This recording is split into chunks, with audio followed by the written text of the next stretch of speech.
All right, just a quick one before we get started. So, this podcast, as you know, informational and entertainment purposes only, certainly shouldn't be considered as financial advice. Please speak to a financial advisor or an expert before you make any investment decisions. Any investment decisions that you do make should be based on your own research and your own understanding of the risks involved. Ourselves, or the guests of the podcast, are certainly not financial experts and do not provide any investment advice. So, that said, let's get on with the episode. Please give us a like, subscribe, help us grow, help us bring on some bigger and bigger guests.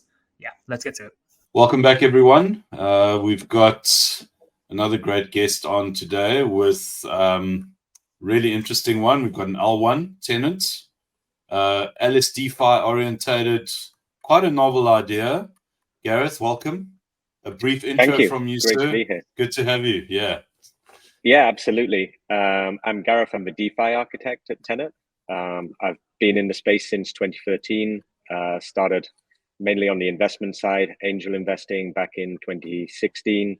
Founded Owl Ventures in 2019. Was around for kind of the start of DeFi around the stablecoin space with MakerDAO back in 2017. Was well versed by the time DeFi summer came around.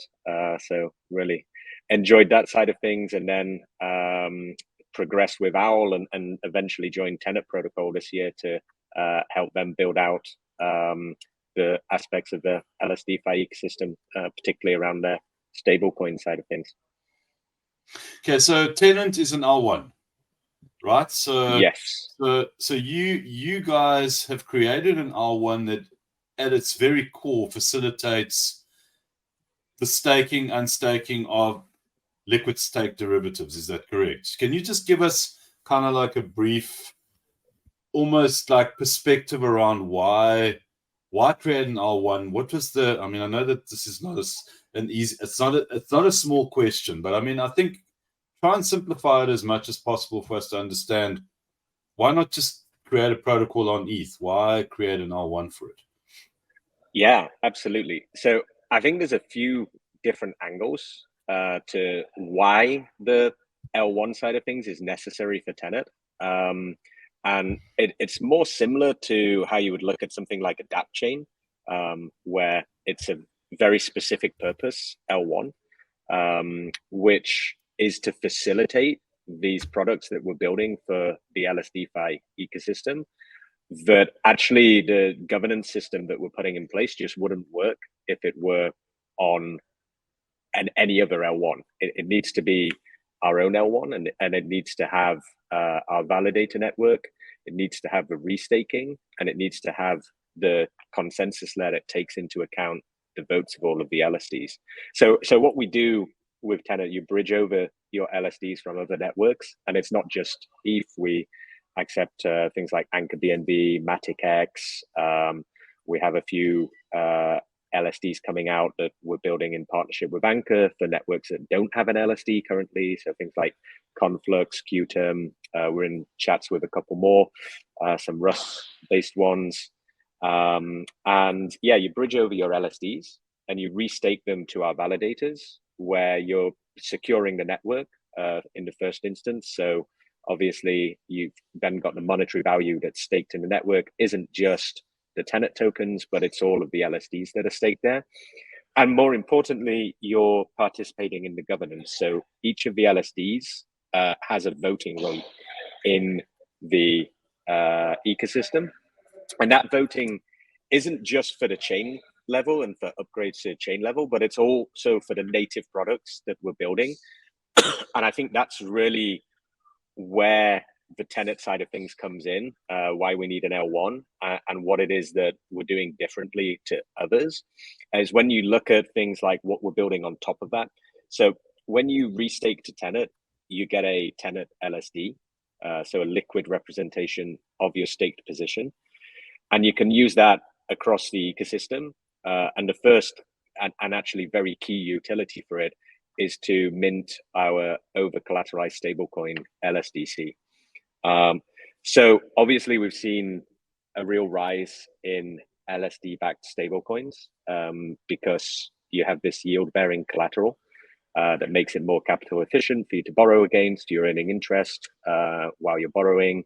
That can either flow through to the stablecoin itself, or as in our case, it can compound in your CDP, which we call a clip, while you're borrowing. So you're earning interest.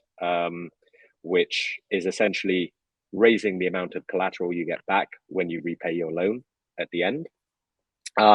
So obviously there's a few different protocols that are solving this problem now with using LSDs, but I think there's another problem that they're not solving, and that's the governance issue that comes with these stable coins. So if you look at things like MakerDAO and all the issues they have with like the Love proposal and this kind of hostile takeover of Maker, some people aren't happy with the direction it's going, etc. That's governed by Maker token, which ultimately, as much as you'd like it to be decentralized, a governance token like that with large allocations for different players is always going to be somewhat centralized, and therefore the views of how Maker should develop as an ecosystem would be somewhat centralized. Then you have projects like Reflexer, which and Liquidity as well, which removed governance altogether. So once it's deployed, it's immutable, and that's that. And that was actually something that people like Vitalik were very supportive of. Myself, I was a big fan of Reflexer as well. But then we saw the issue that arose that they didn't accept LSDs as collateral. When Reflexer started, LSDs weren't really popular. So they only accepted naked ETH. And now they wanted to utilize staked ETH instead. They've had to redeploy entirely. It's now going to be on Optimism. It's high finance. Like, I think like there's issues with that without having that upgradability and accepting new collateral. And also, ultimately, it's a single collateral that was accepted in Reflexer. And here we would have multi-collateral. And when you bring in multi-collateral, you do need governance. So what we've done at Tenet is take a kind of hybrid approach to that, where we keep the governance, but it's at the chain level. So it's not just the Tenet token holders that are voting on this, but it's all of the people that are putting in their LSDs and restaking them, which means it's all of the collateral providers. So actually, if you're putting collateral into the system, you're getting a vote on how that ecosystem develops, whether you're raising collateral limits, adding new types of collateral, anything that would be an adjustment to the security assumption side of things. And this is actually something that, if you read Vitalik's latest posts in the Reflexer governance forum, that he's said, actually, he's moved away from this idea that ungovernance is the only option for something like Reflexer, and thinks that this hybrid approach could actually be a more interesting implementation on the stablecoin side. So that's what really excited me when I started discussing it with the Tenet team, and I decided to come on board quite early on to help design this. And I think that's why we need an L1, is so that we can bring in this novel system of governing the stablecoin protocol, and it has to utilize our own network for that. So I think it's a combination of not being able to do it on the another network where we don't have the validator nodes, we don't control the governance side of things, etc. And in some senses, we're not truly an L1 in that it's almost a layer that needs to exist to allow this governance facilitation. But from a UX perspective, you don't even really need to know about Tenet. You can bridge over your LSDs, you can restake them to the network, you can mint LSDC, and you can bridge it back to whichever network you started on, and you end up with your stable coin that just so happens your CDP is open on Tenet network. But otherwise, you started with an LSD on Ethereum or even ETH on Ethereum. You went to the Tenet dashboard, and now you've got LSDC on Ethereum. So it actually doesn't matter from our perspective whether people are utilizing Tenet as an L1, or if it's more like a sub-layer specifically designed for these LSD products that then end up being utilized on other chains. So that's where we kind of differ from other L1s, and particularly the kind of non-specific ones, etc. There was very purposeful design behind why we had to do an L1, and that's what we're doing differently at Tenet. Okay, so that's probably the most comprehensive and in-depth answer I've ever received Yes. in the 2 Sorry. in the 2 years that I've been doing it. No, it's awesome because you've obviously got a very clear understanding of how everything works, but more importantly, what the point of everything is, which is great from obviously the response that you've given. I wanted to explore essentially the user experience from kind of like from start to finish. So if there is a willingness for somebody who wants to essentially get involved in this whole thing, can you break it down for us from start to finish? Because you spoke about bridging LSDs themselves. So is this a process of having to go and stake your ETH on mainnet and then taking the derivative thereof and bridging it across, or is that something that happens irrespective? You can either do it on mainnet or you can do it on Tenet. Just give us the whole user experience from start to finish. Yeah, absolutely. So it would happen on, let's say, mainnet. So if we're looking at something like, say, Lido staked ETH, it would happen on the mainnet side for the staking. But from a UX perspective, what we want to do is make it as simple as possible for people to get the assets that they want. So we're actually going to build in the ability to not only come to us with staked ETH already, but come to us with ETH, and we will build into the transaction that it goes and it stakes it to your protocol of choice before then bridging it over. So all of this would look a little bit like the kind of UX we're used to with things like the new Uniswap UI, where you're doing a swap and it comes up and it has the three blobs and you're signing the transactions for each stage. We're looking at that kind of user experience where you come to Tenet, you take your, let's say, even ETH, and it'll show you first stage, stake it, second stage, bridge it, third stage, restaking it, fourth stage, minting the stablecoin, fifth stage, bridging back to Ethereum. And so the user flow, they know what they want to end up with. They pick the result that they're looking for, whether that's to get a Tenet LSD, whether it's to get VTenet deposited into a gauge and voting, whether it's to get LSDC. Maybe they want to deposit to the stability module for LSDC to get yield there as well. There'll be various actions that they can select on the dashboard based on the result they want. And then the actual transaction process is abstracted away so that they just put in the parameters that are critical, and then they sign the transactions in consecutive order in their wallets, and they don't need to worry about going to a different site, what's going on the back end, how it all works, which contracts, etc. We deal with all of that for them to give them as smooth a UX as possible. Yeah, I mean, I think, one of the big topics of conversation that we keep on having is, the user experience and the importance of, what it is that you present.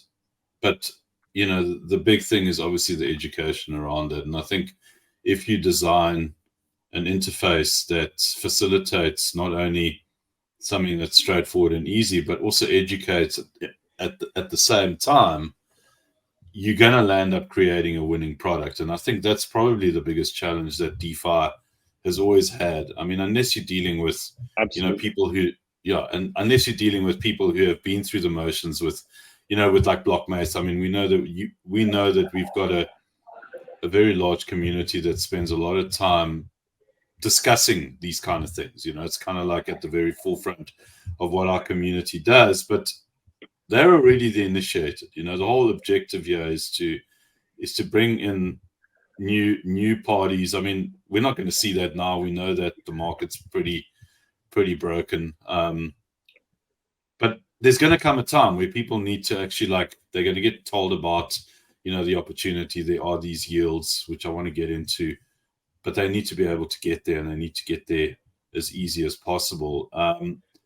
How easy is it to essentially, through the UX and the UI that you guys have created right now, are you happy with what it is that you've got from an architectural perspective? And if you are, what do you feel you guys got right? And if you aren't, what do you think you still need to do in order to improve that experience? So that's somewhat, I think we've both got it right and need to work on it, because although I think what we're building is really interesting and what we've mapped out on the UX side is great, and we've kind of got these flows for a user that very simply take them to where they want to be. So mint LSDC, and that'll take them through that process. Restake to Tenet, and it'll take them through that process. There'll be options to maximize your yield by providing liquidity or depositing to the stability module, and we will explain those aspects to them. The main thing that we have is this is a will, because right now we're live in the beta mainnet. We've got the bridge, so people can bridge over to Tenet, and I think the bridge experience is a great start from the UX, and it kind of gives a taster of what's to come. But we are still building what we're coining the super app internally. So although we've mapped all of this out, it's with our design team and our front end developers, and they're working on it. That's the main product that we're still building out while we finish up the audits on the smart contract side for the gauges and for the aggregator and things like that. So it's very much still a work in progress, but based on what I've seen coming from our design team and our UX team so far, I'm really excited about it. So yeah, I think we will hit the nail on the head, but obviously these things take time to build. It's not an easy process, and yeah, we're pretty much flat out on that at the moment. So I mean, I just wanted to kind of like take the experience. I mean, I want to bring it up again. I just haven't brought up the correct one. My apologies. Kind of just doing it on the fly, but I wanted to just demonstrate to everyone in terms of like what the idea is for you guys, or what the intention is for you guys on the UI UX, because the reason why I brought it up is because I do believe that you guys have got it right. There's no doubt about it. I mean, obviously from an architectural perspective, you'd be hypercritical around that, because I've always found the architects are always the guys who will celebrate their wins, but will always kind of like beat themselves down first when they don't get something right. But it's like, it definitely does come across as like an easy to use. It's very fluid. It's very like, I like the fonts, I like the colors, but more importantly, the flow really does work. It's kind of like this what's the right word? It's like, it's intuitive. It really is an intuitive thing. And I really enjoy that about the the way that you guys have built it. Now, in terms of the things that you guys would like to add, I mean, what is still left to do? Like, in terms of what it is that you guys have got now, what is next for you guys from a UI UX perspective? So from a UX perspective, the main thing, and it links to the next product that we're looking to release, and then I think once that's live and we have the same kind of user flow for that as what we're looking at for the LSDC side, I think we'll have really nailed it in terms of the LSDFi offerings, is to integrate the same process to allow users to get meta LSDs. And so what we're talking about with the meta LSDs, yeah, that's the bridge. And yeah, so you can see there, just little sidetrack, but yeah, on the UX, this is the kind of dashboard we're talking about. So all of the individual actions you'll still be able to do. If you want to go and just bridge, if you want to just restake, etc., or you need to look at the gauges, then there'll still be an individual UX for all of those. But when we look at the dashboard, that's going to be this hub where it will be a single page where users can take these kind of what we're coining meta transactions. We have a lot of metas.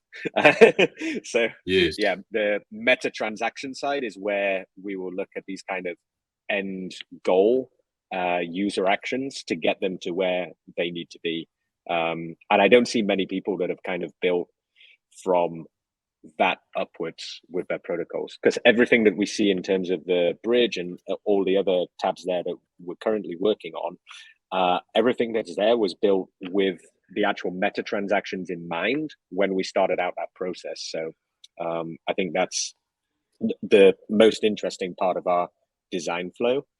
And then yeah, for the meta LSDs, that will be, so let's say you have your Tenet ST ETH, your Tenet Rocket Pool ETH, your Tenet Frax ETH, Tenet Unsheath, All of those have kind of LSD issuer risk, etc., attached to them. It's an individual protocol. They might be earning different yield rates depending on gauge voting in Tenet and the underlying LSD yields.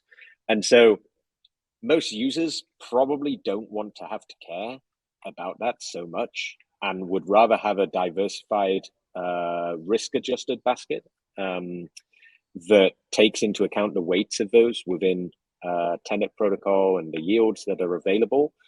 And so what we would allow users to get is, rather than focusing on keeping their staked Frexi, for instance, they would just be able to get Meta ETH. And so they come on, they have Ethereum on mainnet. It actually doesn't matter in that sense which staking provider they select. They just start with Ethereum and end up with Meta Ethereum back on mainnet as well. And they can then use METH across any protocols that we partner with and integrate with to allow them to utilize that in DeFi. And that to us is really the end goal, is to create these two products, LSDC and Meta LSDs, that can be used as a better base layer for DeFi, where you're earning native yield on those assets without before you even get to the lending side or LPing side, etc. Everything you're doing is then earning this base level of yield built into it. So it's like you're operating from your savings account from day one rather than your current account. So is it fair to say that the genius of this whole thing is using collateral-based assets that were generated by other protocols that obviously have their own collateral value, then bringing them into an ecosystem, which then allows you to use them as collateral from that point onwards? Exactly. Yeah, that's right. Yeah. And I think that's probably brings us nicely into your point around LSDs and yield. But I think having these assets that are earning this native yield opens up doors in DeFi that otherwise might not be profitable strategies or might not have been available at all without having an LSD there. And so I think having yield-bearing assets as the central premise for DeFi is actually really interesting and unlocks new opportunities there for people. I mean, I think we kind of saw 3 stages in DeFi so far. And I think this current one is, in my opinion, the future and where we should be moving towards. First, we had the kind of I was about to ask, what are the 3 stages? Yeah. So like back to DeFi summer, we had like the stablecoin yield farming, earn interest from another protocol in their Ponzi token by depositing it and earning yield from it. And so that really like kicked off the whole thing. And there's some brilliant models been built out of that. And Curve was probably the one we all know and that really took off on that front. But also things like synthetics, Aave, etc. All of them started with the same premise: deposit something and earn yield in a token. But I think people quickly realized, or maybe not so quickly, it took a year or two, but they realized that actually these assets aren't like you're generating the yield, but where's it coming from? You're just printing yield, and that kind of doesn't work, because what are you getting that yield for? What are you providing that's useful other than a bit of liquidity here and there, which is very transitory, as we've seen. And so then everybody shifted, and we had that entire period where like GMX started taking off, etc., where it was like real yield. And so everybody wanted real yield, which came from fee generating protocols. And I think that's great. Like, I think that was the moment where people realized that actually we need to focus on real value for these products, and not just be supported by thin air underneath, which is great. And then we've kind of transitioned from real yield to LSDFi and LSDs. And I personally think that this is kind of a subcategory of real yield. And it's kind of a development of that, in that what are you getting your yield for with an LSD? You're being paid for securing something. And so people are securing the networks and participating in this proof of stake ecosystem. And in exchange for that, they're getting yield. So they're basically getting paid for what they're providing as a service. So it's still real yield. And that's where the premise comes from, that if you're building out other DeFi applications on top of this real yield, you're actually, I mean, if you then take those assets and deposit them into a real yield protocol, you're getting real yield squared, basically, because you've got your underlying yield for securing a network plus your real yield coming from DeFi utilization. So I think it's a way to compound and stack these money Legos in a really interesting way, but it's actually bringing value to the ecosystem as a whole. Obviously, there's risks associated with that, and everybody talks about like the Lido risk and wanting to decentralize a bit more and use other LSDs, etc. But I still think that the LSD space generally is a good thing. I think it brings access and participation to security in these networks. But we do just need to be a little bit careful around centralization and risk issues with it. So in terms of the LSD narrative right now, I mean, is there a risk associated with LSDs kind of like not being relevant or not being the yield generating entities that they are presently? I mean, is there a chance that that can happen? Let's forget about kind of like the whole idea that, you know, Lido potentially, because they have the greatest stake in this whole thing, they own the monopoly in inverted commas. Let's just forget about that, because I think that's kind of like the next part of what I'd like to investigate, is like what can go wrong. But we'll look at that afterwards. Yeah. Is it really like a finite thing that we're looking at, or do you think this thing is just going to essentially compound into something more relevant, more kind of focused, and even better yield generation? Or do you think there is a chance that, you know, it could kind of like be replaced by something that's more efficient? I mean, what are essentially the risks here that we're looking at? Yeah, absolutely. I mean, if we're talking not about kind of issuer risk, etc., but whether or not LSDs will still be utilized, I think it comes down to, will proof of stake still be utilized? Because if proof of stake will be utilized and there are barriers to entry to participating in proof of stake yourself, whether that's a technical barrier to entry that you have to run a node yourself, or a financial barrier to entry that you need to have 32 ETH in order to run that node, or a dual barrier to entry that you need to run a node and have 32 ETH, there's not many people that can do that, actually. And so I think while ever those barriers exist, LSDs will also exist and be utilized, because it allows people that can't participate in that to participate and receive extra yield for doing so. And people like to make money. So I think actually it will only increase as we educate more and more people around, like, why are you holding just Ethereum when you could be holding Ethereum that's generating interest in your account at the same time? It's like leaving all your money sat in a current account with no interest on it. Unless you're going to utilize that regularly and you're actively trading or something along those lines. And I'd argue that even then, let's pair it with an LSD instead of Ethereum. So yeah, in my opinion, I think the risk that LSDs dry up and no longer utilized is very, very low. I think there could be LSD issuer risks, and that may, if there were, let's say, a black swan event for an issuer, not only the impact that would have on the ecosystem itself, but I think that could put people off from utilizing LSDs. So I think that could be catastrophic in that sense.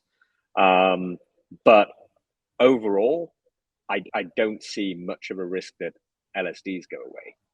Now, what does it mean for Tenet if LSDs are no longer the ultimate yield-bearing asset, but a new asset pops up? Well, that's an interesting question, actually, because I think that's kind of the next evolution and where I see things going. And it's actually something we already thought about from day one, and we are building into our long-term vision.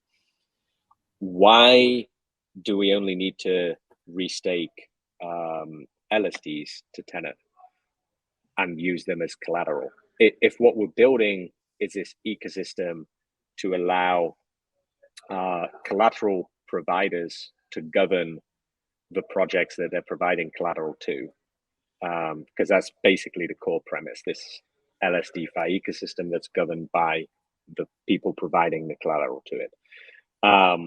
If that's the premise, then why can we not accept, say, on-chain yield-bearing real-world assets as to be restaked to Tenet and secure the network? It has value, it has yield, can be used as collateral. Why would we not accept that? The answer is we would. And that's something that I'm personally very excited about. And I think that is how we at Tenet are solving the scalability side of things. I mean, already it's extremely scalable with just the LSDs that are around today and all the new LSDs we can help to create. I think there's enough scalability there to become a top stablecoin. But then if you factor into that we could in the future accept sufficiently, obviously we need to cover off any kind of centralization risks, bankruptcy risks, that kind of side of things. And I think that's definitely something we would want to consider very carefully at governance before we did onboard these assets. But my personal opinion, in the future, I do see us accepting real world yield bearing assets or any other category of assets that we can't even fathom today that come out in 5 years' time that have yield attached to them and can be utilized in DeFi. Yeah, we're free to accept those. And that's something that we could do through the governance system. Hence why we kept the governance system, because probably 5 years ago, nobody imagined LSDs. And so at that point in time, we'd have been screwed if we shut ourselves in and said, okay, we can only accept this type of asset for now. So yeah, I think it's definitely something that we've already thought about. And I think it's something that we would want to evolve over time with the space, and that actually allows us to grow. If you suddenly start accepting things like bonds as collateral, then I mean, it's bigger than any stablecoin today in terms of the market share. I think that side of things is something that protocols like Maker got right. I think they've become over reliant on certain centralized collaterals.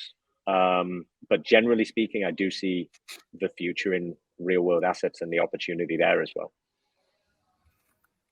Yeah, I totally agree with you. I think the way forward and the next chapter in this book is definitely real world assets. I think there's been a lot of work that people don't really talk about because it doesn't like capture the imagination around, up only and all the rest of it. But, like having a fixed interest rate, across DeFi that's probably one of the most important, like aspects that need to be addressed. And they are, like IPO has been, they've put in a tremendous amount of work to bring in that aspect of like, let's have a fixed interest rate, even if it is for 7 days, 30 days in the interim. Treasury bills, it's important to understand how that would potentially work.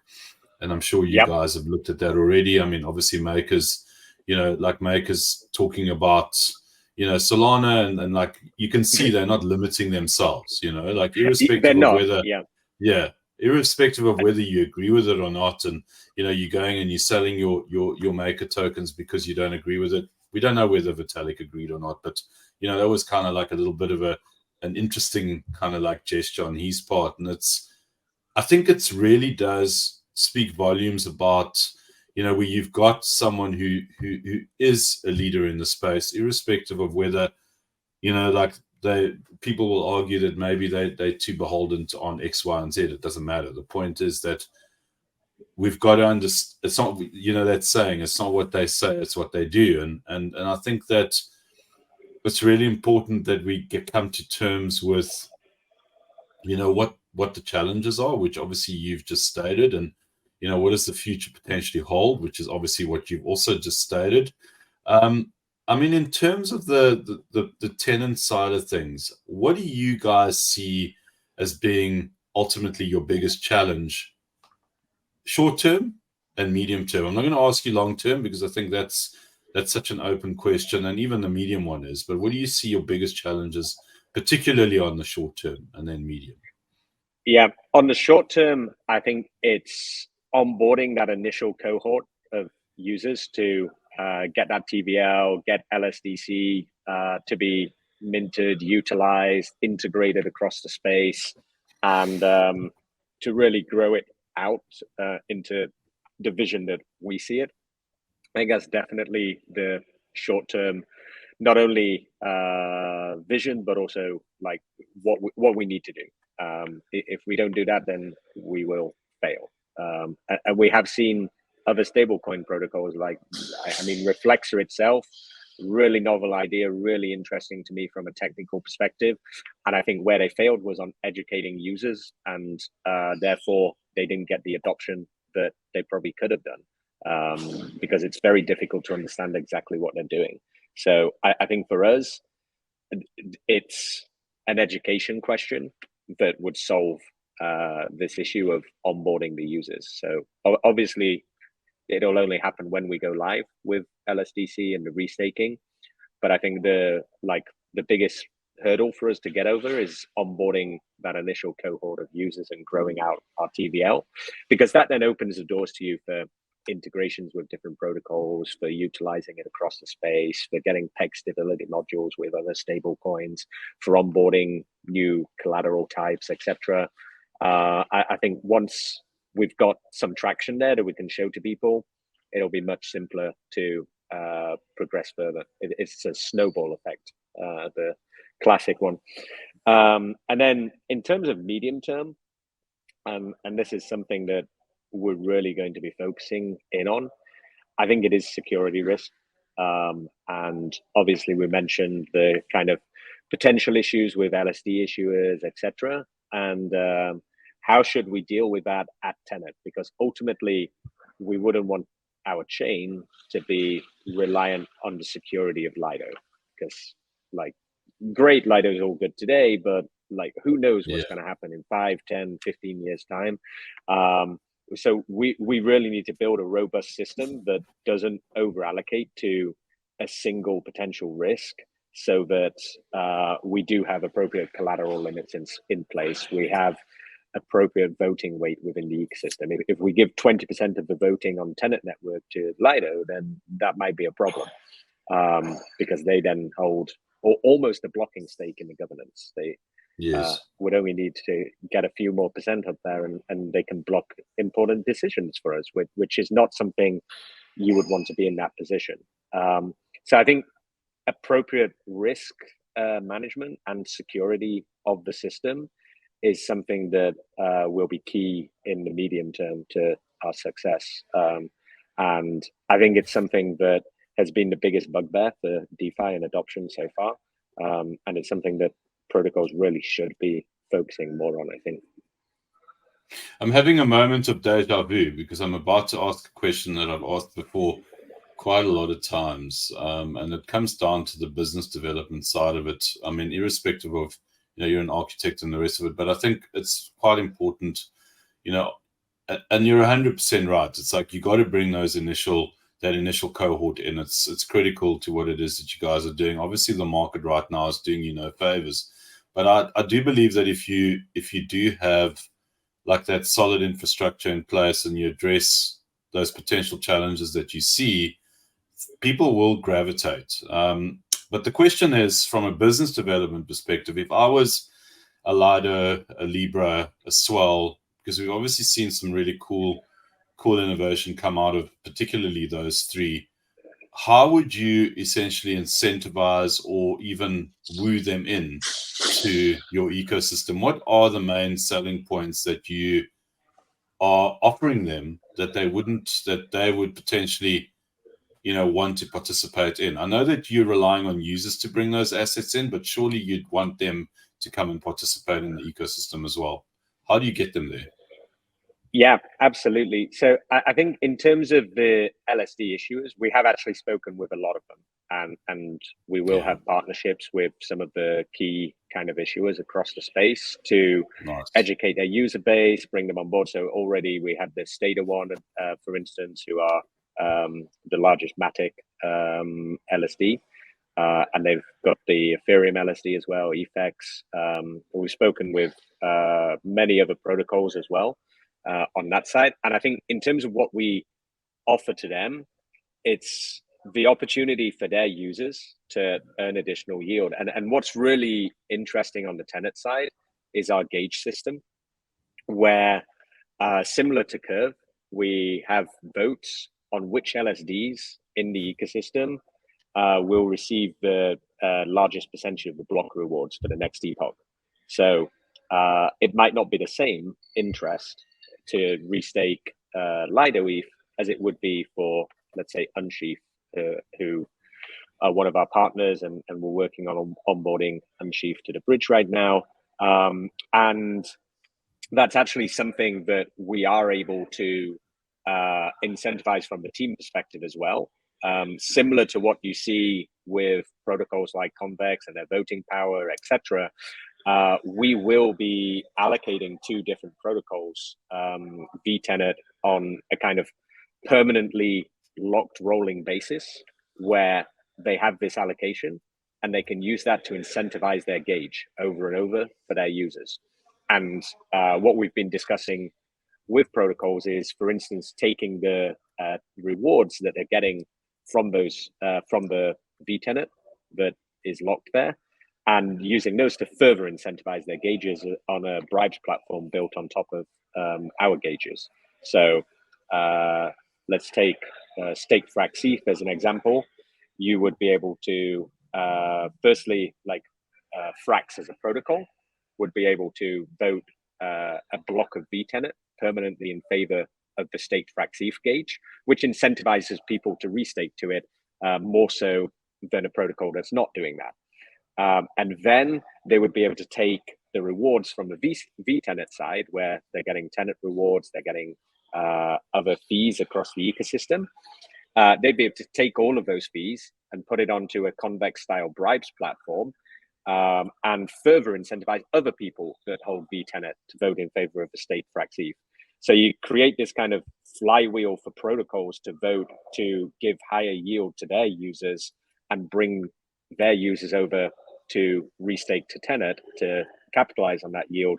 So it's actually really beneficial for protocols to increase their TVL as well, because if people see that Unsheath is getting 20% and something else is only getting 5%, then they're going to mint Unsheath and they're going to bridge it over to Tenet and deposit there, rather than doing that with Lido ETH or something along those lines. So actually, it's really cool how what we try to do is separate the governance from the incentives, so that you can end up with this voting on the vTenet side that's separate to the governance side, which determines the voting weight of each of the assets, etc., in the protocol and protocol upgrades, because we don't need all the collateral providers to vote on where the incentives are distributed. We only need the vTenet holder there. So yeah, that's how we are working with other LSD issuers, and it actually goes beyond that. So for instance, at the moment we have a boosted pool on Maverick, which we're just incentivizing with some Tenet on a monthly basis. But once we're live with the gauge system, that boosted pool on Maverick will be incentivized via the gauges. So Maverick as a protocol might want to vote some vTenet in favor of the Maverick liquidity gauge. And then users are getting more incentives for staking to Maverick into the boosted pool, which increases their TVL, and it rewards our users that are providing liquidity for us. And they could choose to bribe on top of that platform as well. So it becomes this whole flywheel that actually you can incentivize not only the assets that are being restaked into Tenet, but also it encourages protocols to integrate with us on whatever network, and we can set up a gauge for that, so that our users and their users are being rewarded for utilizing their product with the Tenet LSDs or with LSDC or eventually the Meta LSDs as well. So yeah, it's actually like a really interesting incentives mechanism to encourage adoption and onboarding of users and protocols. Wow. Okay, so obviously there's plenty of incentive here for protocols, even if they aren't issuers. I think the interesting thing for me is that it really is a true flywheel around a collateral base that is founded on LSD infrastructure, economics, yield, and then obviously that's transferred into essentially it's almost like a relay race where the baton's being passed down the line. If I am a protocol that wants to, like, okay, so obviously VE economics or VE tokenomics are a big part of what it is that you guys are doing, taking the best of both the LSD and then obviously the VE curve dynamics and putting them into the flywheel itself. Is there an argument for or even against the concept of Ponzonomics here, or is it just like this is just the way that like kind of the dynamic with liquid stake derivatives is, and it's not about Ponzonomics, it's just the way that you are obviously making your funds more efficient within the borrowing and lending environment? Yeah, so I don't think it's so much about Ponzonomics as much as it's about the efficiency of assigning the incentives. And I think that's where this V model really comes into its own with what we're doing, is it's correctly assigning the incentives across all the actions in the ecosystem, not just on our own protocol, but on other protocols. And that's what I meant earlier by like, it's more this base layer for the LSDFi system that's governed by holders across the ecosystem. You've got incentives being distributed across the ecosystem for the actions. And I mean, yeah, ultimately there is an aspect in a positive way of Ponzonomics in that by having the V Tenet system, we encourage people to lock it up. You then create scarcity in the market. It becomes a valuable asset because you can direct more rewards towards your users. Yeah, I think personally, I'm a big fan of the V model, as I did choose to integrate it into the Tenet side of things. So yeah, that's probably obvious. But I think so far we've not seen this kind of omni-chain integration of it across different protocols, which again, that's only something that we can really do with having our own L1 where we're distributing that and we're taking into account all of these collateral providers that are staked there. But it also creates really interesting dynamics for Tenet itself. Do you restake it to a validator node, or do you deposit it into vTenet, lock it up for 2 years and direct the rewards? So yeah, I think there's an aspect of both Ponzonomics and efficiency of capital there. And I think it's where those two meet that it becomes really interesting. I think what I'd like to do is definitely want you to come back and chat to us about almost like the building blocks. And I almost see it like as Lego, you know, it's like this whole Lego set where, you know, and kind of like look at, so the things that interest me for another conversation are, you know, like what is the dynamic between, you know, what is the most, for example, what is the most efficient strategy around lending and borrowing, like right now, you know? So if we had to look at it, I'd love to go through something like that in another chat where, you know, we look at, say, okay, Lido, you bridge it, you stake it in this manner, and then you can get loan to value of X. What is generally the loan to value? Is Tenet currently offering a lending and borrowing environment directly, or are you guys relying on other protocols to come and do that within your ecosystem? So the lending market itself, we're not providing on Tenet. We will be looking to integrate with lending markets. We do, I mean, technically you're borrowing against the assets when you're minting LSDC. So in that sense, this like maximum, like let's say leverage, if you really wanted to degen it, that you could get to. I'm talking pure degen here. This is for my own selfish purposes, sir. Let's be very clear on that.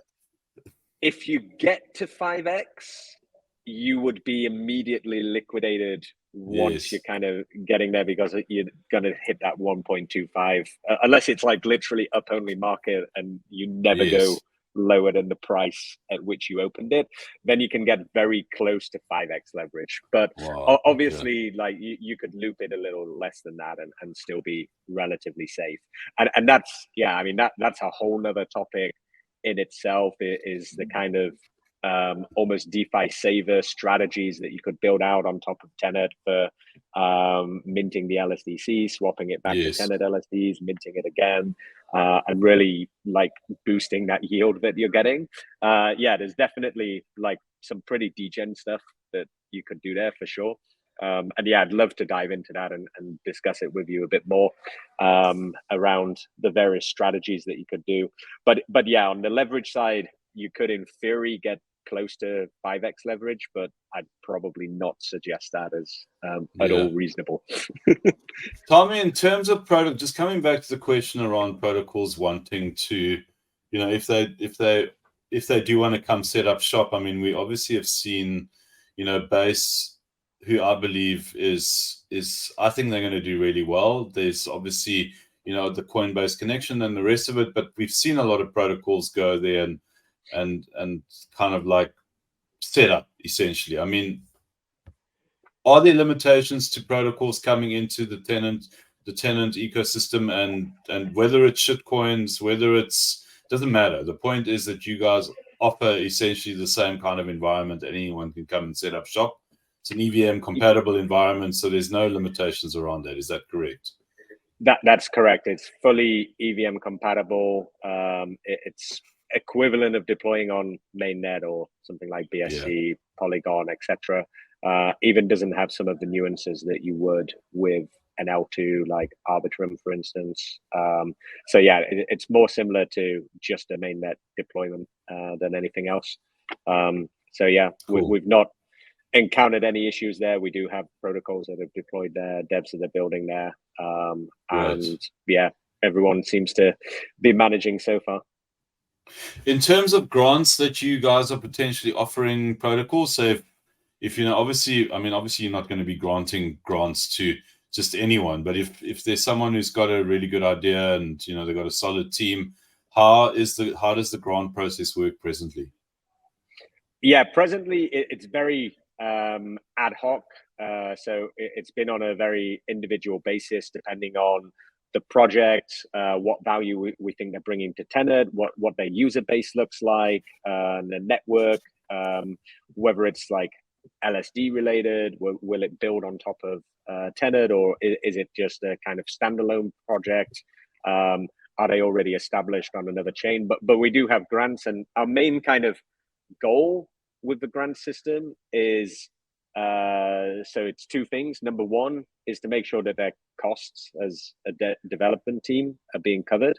So if there's a cost associated with deployment, server maintenance, etc., then we look to cover that with a liquid grant.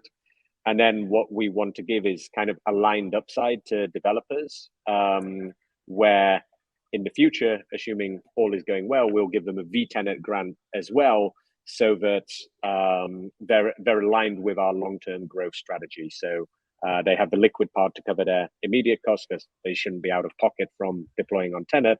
And then they have the upside in the form of VTenet. And then we've done other things like we have the liquidity grants, so we can provide the Tenet portion of liquidity on a DEX if you're deploying on Tenet and you want to have a token. We are doing things like on Maverick, we've done the boosted pool, and with TendySwap, we're going to be actually launching a program there where we additionally incentivize the bonding of liquidity that they're doing with Tenet. So there, it's not a grant for the dev team, it's a grant for the users of that platform to earn additional Tenet through the actions that they're taking there. So that's something else that we look at as well, where we see that it's really bringing value to the ecosystem. So there, if they're bonding the liquidity in the future, the tokens behind that LP pair, they can be restaked to Tenet. It's helping with our growth, etc.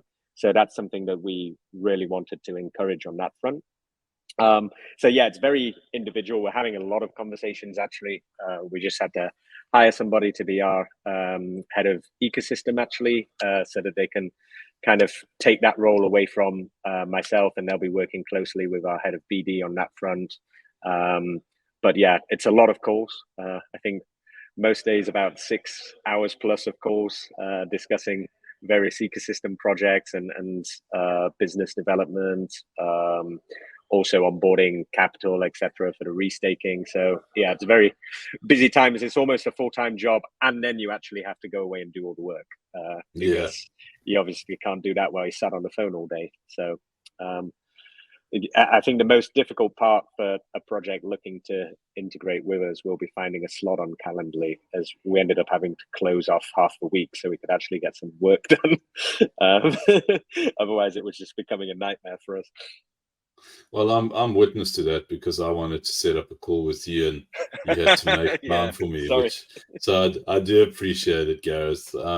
Listen, I think really great introduction to what it is that you guys are doing, and I'm glad that I never prepared any questions. I'm stoked that we kind of explored what it is that you guys are doing just off the back. I mean, off the article that we wrote. So for any listeners or viewers who are interested in what Tenet are doing, we've done a long form article covering a lot of the topics that we discussed today, and it just kind of looks at the value proposition that Tenet is putting on the table. For any devs out there or protocols that are looking for a home and you've got a good idea, I hope that the last part of this conversation is something that is of interest. Because it seems like there's a really cool environment here for particularly LSD focused protocols to go and do some cool stuff. And it almost is like a one-stop shop, for LSD collateral to essentially thrive. So yeah, Gareth, definitely going to get you back on to speak about kind of like the intricacies of this thing. I mean, I know that we got quite technical on a couple of things, but at the same time, yeah, it always seems to happen, I'm afraid. I understood what it is that you guys are doing, and it is really straightforward. It's not a complicated thing, and I think you explained it really well. So I do appreciate your time and your insights, and yeah, good luck with what it is that you guys are doing. It's going to be really interesting to see how this thing grows, which I'm sure it will, not only from a nodes infrastructure perspective, but also from a user perspective, and how, you guys lock that value in and kind of like dish it out, because that's ultimately what you guys are trying to do here. So good luck with that mission, sir. Thank you very much. Yeah, it was really great chatting to you. Yeah, would love to come back and do it again. Yeah, cool, Gareth. Take it easy. We'll chat soon. And everyone, please like and subscribe. We appreciate it. It does wonders for us. It keeps us here, keeps us coming back. So yeah, please do, and leave a comment if you enjoyed this or if you didn't. And if there are any questions, please do let us know in the comments below. Take it easy. See you guys out there.